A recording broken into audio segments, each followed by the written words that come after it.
Welcome to the Deep Dive, where we cut through the noise and get straight to the crucial insights you need to be truly well informed.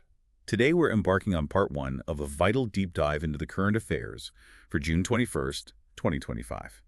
This entire series is specifically curated for those of you meticulously preparing for the UPSC exams, designed to give you a sharp edge. And for some of you, a few of these topics might even feel like, a valuable revision, helping solidify that existing knowledge. Our mission: to distill the most impactful information from today's sources, going beyond just the headlines. Absolutely. We're here to uncover the underlying connections, the far-reaching implications, and frankly, the definitive so what of these developments. Our goal is to ensure you gain a comprehensive understanding, connecting the dots across global and domestic landscapes. Okay, let's unpack this. We're kicking things off on the global stage, focusing on the intricate world of finance, diplomacy, and development. Our first major point is the Fourth International Conference on Financing for Development, or FFD4, and its pivotal outcome document, the Compromiso de Sevilla. Now, this document isn't just another resolution. It's being hailed as a cornerstone of a renewed global framework for financing sustainable development. Expert, what makes this particular outcome document so crucial? What's fascinating here is how FFD4 managed to bring together global government leaders, major institutions, the private sector, and civil society, all converging in Sevilla, Spain. It really underscores a collective urgency, I think, to address development financing. It's also noteworthy, though, that one significant player, the United States, actually decided to exit the process entirely. But the core purpose of the FFD process itself has always been about establishing robust financial frameworks to support these critical global agreements on development. Right, so the Compromiso de Sevilla is a culmination, but it didn't just appear out of nowhere. It's crucial for you to understand the historical journey of this financing for development process. Can you walk us through the key milestones that led us here? What did each one bring to the table? Of course. It really all began back in 2002 with the Monterrey Consensus. This was the first global consensus on development finance, basically. It set the stage by focusing on increasing official development assistance ODA, improving aid effectiveness, initiating reforms to IMF governance, and exploring innovative financing mechanisms, trying to unlock new capital flows. Okay, Monterrey 2002. Then the global financial crisis hit. Big disruption. And in 2008, we had the Doha Declaration. How did that adapt to the chaos? What new dimensions did it introduce? Right. The Doha Declaration reaffirmed Monterrey's core principles, but it did so amidst the turmoil of the 2008 crisis, which in itself highlighted the resilience of these commitments, Crucially, it expanded the scope. It added new dimensions like gender-sensitive finance, recognizing that development finance must address the specific needs of women and girls, and dedicated climate finance. That climate finance piece, as we know, eventually led to the creation of the Green Climate Fund.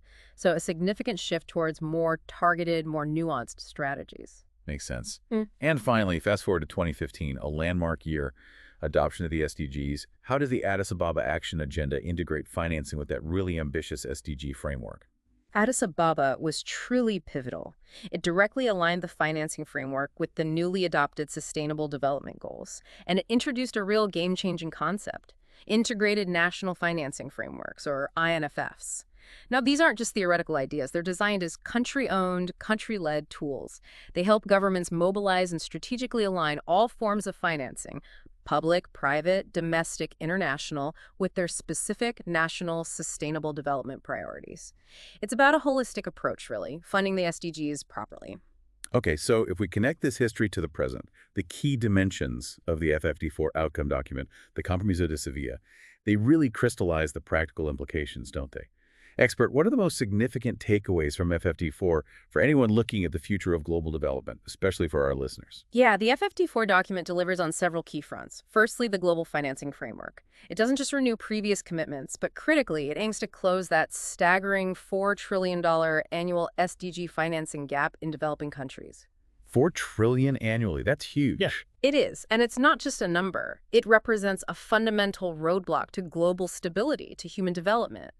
Then there are strong calls for international financial architecture reforms, pushing for more inclusive governance within institutions like the IMF and World Bank. We're talking concrete proposals like IMF quota reforms and a review of World Bank shareholding, giving developing countries more say. On debt sustainability, it's a huge step that the UN is now leading the IMF World Bank Group to propose voluntary principles for responsible sovereign debt practices, aiming to prevent future debt crises. That's crucial. Absolutely.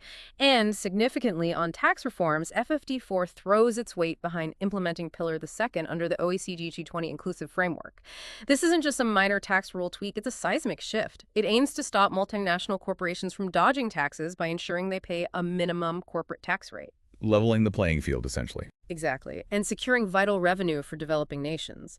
There's also a strong call for country-specific technical support to help actually implement these complex global tax rules. It's one thing to agree, another to make it work on the ground. Right. So moving from these ambitious policy frameworks to the actual flow of money, the World Investment Report 2025, published by UNCTAD, it paints a somewhat, challenging picture. It highlights uncertainty affecting global investment and its potential impact on developing countries achieving the 2030 agenda. What are the core findings here? What's the state of global investment? The report is indeed a bit of a sobering reality check. Global foreign direct investment flows actually fell by 11% in 2024, dropped to $1.5 trillion, and declines were observed in most of the top 20 developing recipient economies. And India. The U.S. consistently remained the largest recipient. India, while still significant, ranked 16th globally. But what's particularly concerning isn't just the overall drop, it's the stark unevenness. For instance, Africa saw FDI rise by 75%. Well, that sounds good. But that was largely driven by one single massive project in Egypt. Meanwhile, Latin America and the Caribbean saw a 12% decline. It shows how fragile these numbers can be, how concentrated investment often is. Even more critically, the report points to stagnant investment in crucial job-creating industries like infrastructure and energy. And the drop was particularly steep in sectors vital for achieving the SDGs like renewable energy, down 31%, water and sanitation, down 30%. Wow. That directly impacts SDG progress. Precisely. This all underlines that urgent need for an estimated $4 trillion to $5 trillion annually for SDGs in developing countries, a figure eerily similar to the FFD4's target gap. The reason cited: geopolitical tensions, trade fragmentation, financial risk, all eroding investor confidence. The report recommends scaling up the catalytic role of multilateral development banks, using more guarantees, more de-risking instruments to try and attract that private investment. So a challenging global investment picture. But diplomacy plays a role too, right? Forging partnerships, attracting investment. Speaking of which, India recently reaffirmed its bilateral ties with Cyprus. A landmark prime ministerial visit, the first in over 2 decades, signaling a renewed focus there. Okay, let's shift our focus now. Let's come home to some critical domestic developments shaping India's social progress. We're starting with the launch of the Gender Budgeting Knowledge Hub portal by the Union Ministry of Women and Child Development. This sounds like a crucial step forward. What exactly is this portal designed to do? This portal is, I think, a truly significant step. It serves as a centralized, accessible repository. It's got vital tools, policy briefs, best practices, and most importantly, gender disaggregated data. It's intended for use by central and state government ministries, various stakeholders, giving them the practical resources needed to implement gender-sensitive policies effectively. Plus, it features an online application portal for submitting proposals for gender budgeting training and capacity building. That's a fantastic step towards wider adoption, better implementation across the country. And just a quick reminder for everyone, especially if you're revising, gender budgeting itself isn't just about spreadsheets. It's a powerful, continuous process. It actively scrutinizes how government funds are allocated to ensure they truly advance gender equality, empower women, right down to the grassroots. Yeah. It's about analyzing the gender differential impacts, making sure allocations promote equality. So, expert, why is gender budgeting so specifically needed in the Indian context? That's a really important question. The specific need in India, firstly, national budgets inherently impact women and men differently, right? Through resource allocation patterns. It's about proactively integrating a gender perspective into every stage: policy formulation, review, budgeting. Secondly, it fosters more responsive governance. It actively encourages participatory budgeting, promoting greater participation of women in decision-making at all levels: PRIs, urban local bodies, everywhere. And thirdly, it strengthens the legal framework. It reinforces crucial women-specific laws, think the Criminal Law Amendment Act 2013, the Sexual Harassment at Workplace Act 2013. It ensures financial backing for their enforcement and impact. It's clear this has been a journey. India's really championed this. Briefly, how has gender budgeting evolved in India over the years? Can you trace that path? Yeah, the journey officially saw its adoption, its institutionalization, with the introduction of Statement 13 in the budget back in 2005-06. That made it a formal part of the budget process. The Ministry of Finance later expanded this, introducing Part C to the Gender Budget Statement in 2008-09. That was specifically to include schemes with less than 30% allocation for women, pushing for broader inclusion. Child budgeting was also adopted around the same time, 2008-09, with Statement 12. And more recently, in 2022, and again in the 2024-25 budget, there's been a renewed, strong focus on ensuring optimum budgetary resources are allocated efficiently for women and child welfare, demonstrates continued commitment. Now, here's where it gets really interesting. Showing the tangible impact, perhaps. A fascinating trend. More girls opting for science than arts. This isn't just a win for gender equality. It feels strategically vital for India's future. Expert, unpack this significant shift for us. This is genuinely a groundbreaking shift from traditional gender trends in India. For the very first time in over a decade, in 2024, we saw more girls passing Class 12 with science, a staggering 28.14 lakh compared to arts, which was 27.24 lakh. Wow, first time over a decade. Exactly. Now, while boys still outnumber girls in the science stream overall, the gender gap is undeniably narrowing.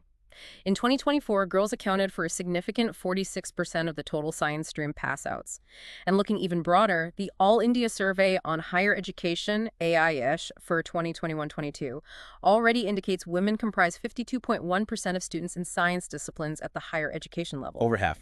Yes, the representation in medicine is already on par with men, and it's steadily increasing in engineering and technology fields traditionally seen as male-dominated. It points to a profound societal and educational transformation underway. That's incredible progress. And while this shift is hugely positive, we know there are still barriers for women in STEM, right? Persistent social, cultural norms, restrictive gender roles, maybe a lack of visible female role models, persistent workplace inequalities. Absolutely. Those barriers are real. But the need for more women in STEM is crystal clear. It's about true gender equity, diversity in science, bridging that remaining gap, and crucially, harnessing India's full intellectual potential for national growth. So, what initiatives are currently in place to further boost women's participation? Right. To address those lingering barriers and accelerate progress, several key initiatives are active. There's Vigyan Jyoti, which specifically encourages girls into higher education and careers in STEM. There's the Curie Initiative, supporting essential R&D infrastructure in women's universities, giving them the necessary tools. And the Wise Kiran scheme, designed to encourage women scientists to engage in groundbreaking research, making sure their talent is recognized and utilized. Good stuff. This rising participation of women in science connects directly to India's broader R&D ecosystem and its growing global standing. The Prime Minister recently reaffirmed the government's commitment to furthering research and innovation in our educational institutions. So, expert, what do the latest global rankings tell us about India's research prowess? Well, it's quite interesting to look at the QS World University Rankings 2026. India now has an impressive 54 universities featured. That makes us the fourth most represented country globally, only after the US, UK, and China. Fourth globally, that's significant. It reflects a major scaling up of our higher education and research infrastructure. IIT Delhi, for instance, is India's top-ranked institution, rising significantly to 123rd globally from 150th just last year. It's also notable that 5 Indian institutions are now in the global top 100 for employer reputation that shows strong industry confidence in our graduates. And 8 Indian universities rank among the world's top 100 for citations per faculty, which speaks directly to the impactful research being produced here. Yeah, the rankings are definitely encouraging. But let's be balanced. We have to acknowledge there are still some significant concerns with India's R&D ecosystem that need addressing, don't we? What are the key areas where India still needs to improve to really become that global R&D powerhouse we aspire to be? Yeah, despite the positive trends, challenges definitely remain. We still have relatively low overall R&D funding, just 0.64% of GDP in 2020-21. That's below the global average, and frankly, needs a substantial increase for breakthrough innovation. Private sector participation is also inadequate. It only contributed about 36.4% of gross expenditure on R&D during that same period. We need much greater industry investment. Right, the private sector piece is key. It is. Then there's suboptimal industry-academia convergence, meaning the rate at which technologies developed in Indian labs actually transform into practical commercial applications for society isn't as high as it could be. That tech transfer needs work. And of course, the persistent challenge of brain drain. talented researchers being lured abroad by perhaps superior infrastructure or facilities, that continues to be a concern we need to tackle. Okay, so challenges noted. To counter these and propel India's research ambitions, what key initiatives have been launched? What's being done to promote R&D? Several robust initiatives are underway. There's the draft National Science, Technology, and Innovation Policy, STIP 2020. It sets ambitious targets like doubling the number of researchers and private sector contribution every 5 years. The Anusanthan National Research Foundation, ANRF, established by an act in 2023, is a landmark move. It's designed to promote research and innovation across all universities and institutions via a robust funding mechanism.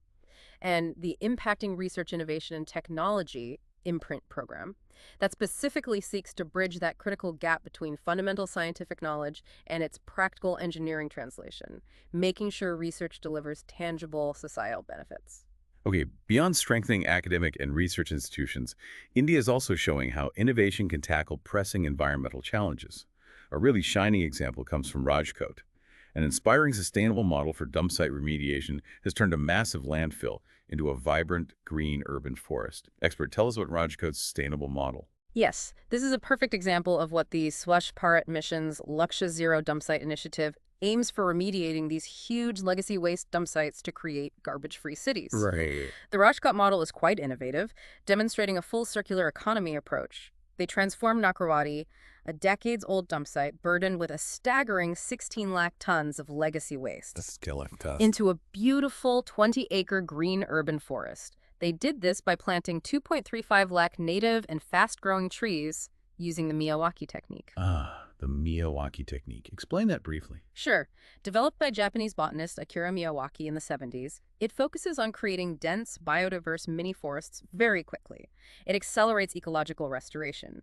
But beyond just planting trees, the model also integrated waste-to-energy techniques and used secondary treated water for irrigation, turning an environmental hazard into a thriving, eco-friendly urban space. Really impressive. That's fantastic. From local environmental success to global energy insights.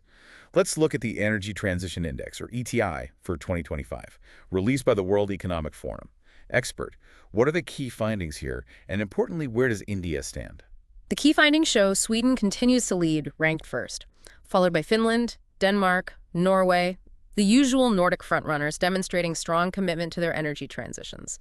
India's rank, however, dropped from 63rd in 2024 down to 71st in 2025. A slip. Why? Well, it indicates that while we are making efforts, the pace of our transition and our readiness might not be keeping up with global benchmarks or perhaps even our own growing energy demands. The ETI itself is quite comprehensive. It ranks countries on progress towards transitioning from fossil fuels to clean energy. It assesses two main things: system performance, so energy security, equity, sustainability, and transition readiness, regulations, infrastructure, investment. Across 43 indicators, it gives a pretty holistic view. Okay, good context.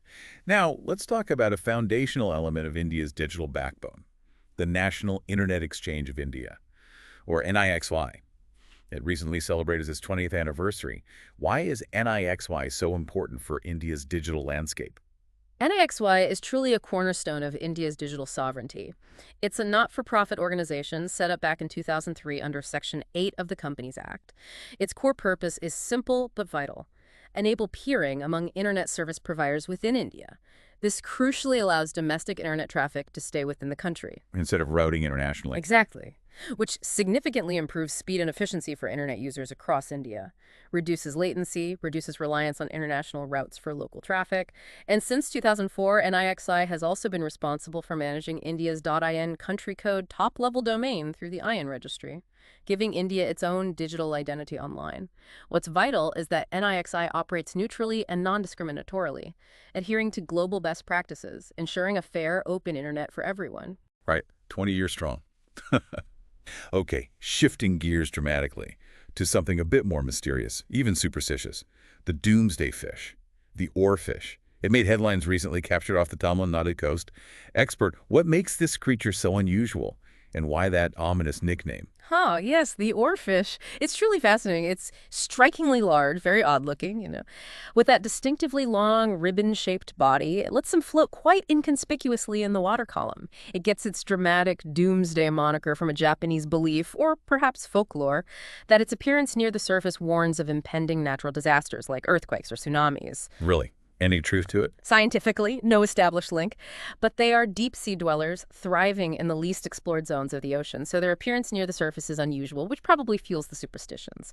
And they can grow enormous, over 30 feet long. They're filter feeders, eating krill, plankton, small crustaceans.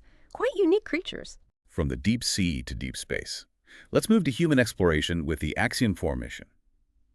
This mission, set to realize human spaceflight for India, Poland, and Hungary for the first time, recently faced a delay due to SpaceX Dragon issues. Expert, what's the significance of Axiom 4 for global space exploration and for India? This is indeed a landmark mission for several reasons. It's the fourth private astronaut mission heading to the International Space Station, planned for up to 14 days docked there. It's set to launch on a Dragon spacecraft atop a SpaceX Falcon 9 rocket, a truly collaborative effort, NASA, SpaceX, Axiom Space all coordinating. Remember, Axiom 1 back in 2022 was the first all-private mission to the ISS, signaling this rise of commercial spaceflight. Axiom 4 is particularly significant because, yes, it marks the return to human spaceflight for India, and it will be the first time all three nations, India, Poland, Hungary, execute a mission together on board the ISS. It really signals a new era of international collaboration and commercial ventures in space. Very exciting. Okay, turning back to Earth, focusing on health. The Union government has put a significant focus on sickle cell disease, announcing a 10 crore prize for drug development on World Sickle Cell Day.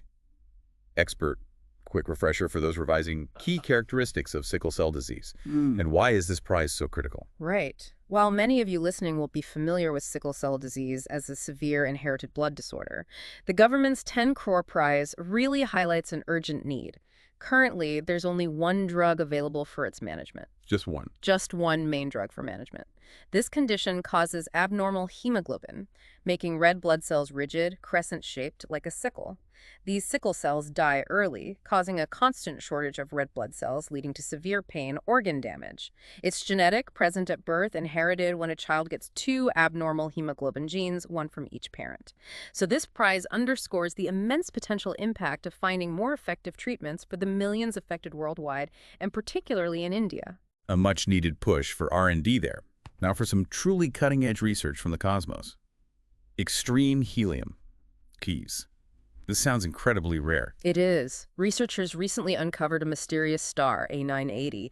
It belongs to this incredibly rare class of extreme helium, or EHE, stars. What's truly groundbreaking is the first ever detection of germanium in A980. That element had never before been observed in this type of star. Germanium.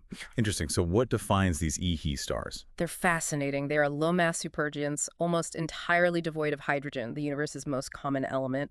Instead, their atmospheres are dominated by helium, with significant amounts of carbon, nitrogen, oxygen, their exact origin, their evolutionary path. So there's still topics of intense debate among scientists, so every new discovery like this is a significant step in understanding how stars evolve, especially these peculiar ones. Amazing. Speaking of groundbreaking infrastructure back here, let's look at a crucial development in India's health system, Nakshatra.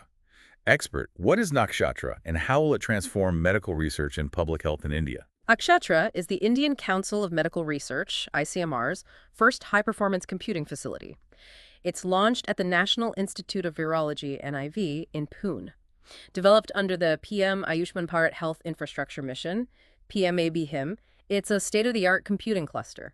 It's designed to enable enhanced data storage and, critically, optimize the pipeline for genomic research. So faster genomic analysis. Exactly. And Nakshatra's vision is truly groundbreaking. It's designed to supercharge our ability to spot disease threats earlier, facilitate a much faster outbreak response, and significantly propel AI-driven vaccine and drug development forward in India. It really boosts our preparedness and research capabilities. Fantastic. Finally, today we need to address a sobering report, one that highlights a deeply concerning global issue, the annual report on children in armed conflict, released by the UN Secretary General. Yes, this report highlights a deeply concerning 25% surge in grave violations against children under 18. Over 41,000 grave violations recorded just in 2024. The highest numbers of children affected were tragically found in Israel and the occupied Palestinian territory, the Democratic Republic of the Congo, Somalia, Nigeria, and Haiti. Heartbreaking numbers. What were the main violations? The most prevalent in 2024 were killing and maiming, denial of humanitarian access, and the recruitment and use of children in armed conflict. The report also specifies perpetrators. Non-state armed groups were responsible for about 50% of these violations, though government forces were also involved in killings and attacks on schools and hospitals.